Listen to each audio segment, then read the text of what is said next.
L'homme ne vivra pas de pain seulement, mais de toute parole qui sort de la bouche de Dieu. Voici votre moment de méditation quotidienne.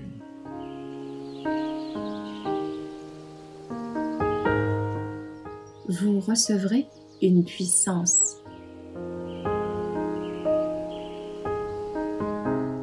Se réjouir dans la parole, le 17 avril. Tes paroles se sont trouvées devant moi et je les ai dévorées. Tes paroles ont fait l'agrément et la joie de mon cœur, car ton nom est invoqué sur moi.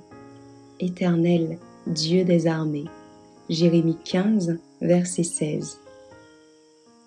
L'exercice de la religion de la Bible requiert un besoin constant de patience, de gentillesse, de renoncement de soi et de sacrifice de soi. Mais si la parole de Dieu devient un principe permanent de nos vies, tout ce que nous ferons, toute parole, tout acte banal, révéleront que nous dépendons de Jésus-Christ et que même nos pensées lui sont captives. Si la parole de Dieu est reçue dans le cœur, elle videra l'âme de sa propre suffisance et de sa dépendance de soi. Nos vies seront une puissance pour le bien, car le Saint-Esprit tournera nos pensées vers Dieu. Nous pratiquerons la religion du Christ, car nos volontés seront en parfaite conformité avec la volonté de Dieu. Certains de ceux qui professent posséder une religion véritable négligent tristement le guide donné par Dieu pour indiquer la direction du ciel.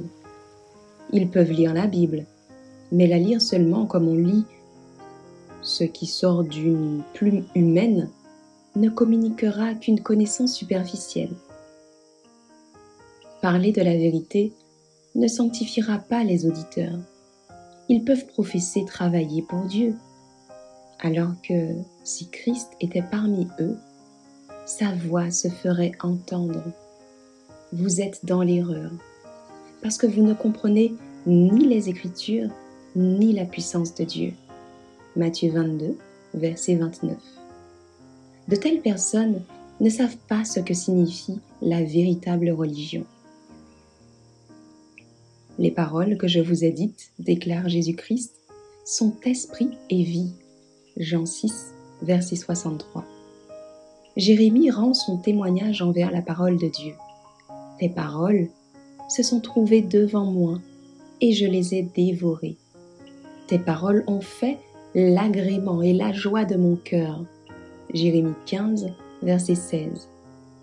Une guérison divine réside dans la parole de Dieu, que les prétendus sages et prudents ne peuvent expérimenter, mais qui est révélée au bébé. La révélation de tes paroles est claire. Elle donne de l'intelligence aux simples. Psaume 119, verset 130. Si cette parole est enchâssée dans le cœur, elle deviendra la chambre au trésor de la pensée, de laquelle nous puiserons des choses anciennes et nouvelles. Nous ne trouvons plus désormais de plaisir à penser aux choses communes de la terre, mais nous dirons: ta parole est une lampe à mes pieds et une lumière sur mon sentier. Merci d'avoir écouté cette présentation. Assurez-vous de nous rejoindre demain pour votre moment de méditation quotidienne avec lereste.org.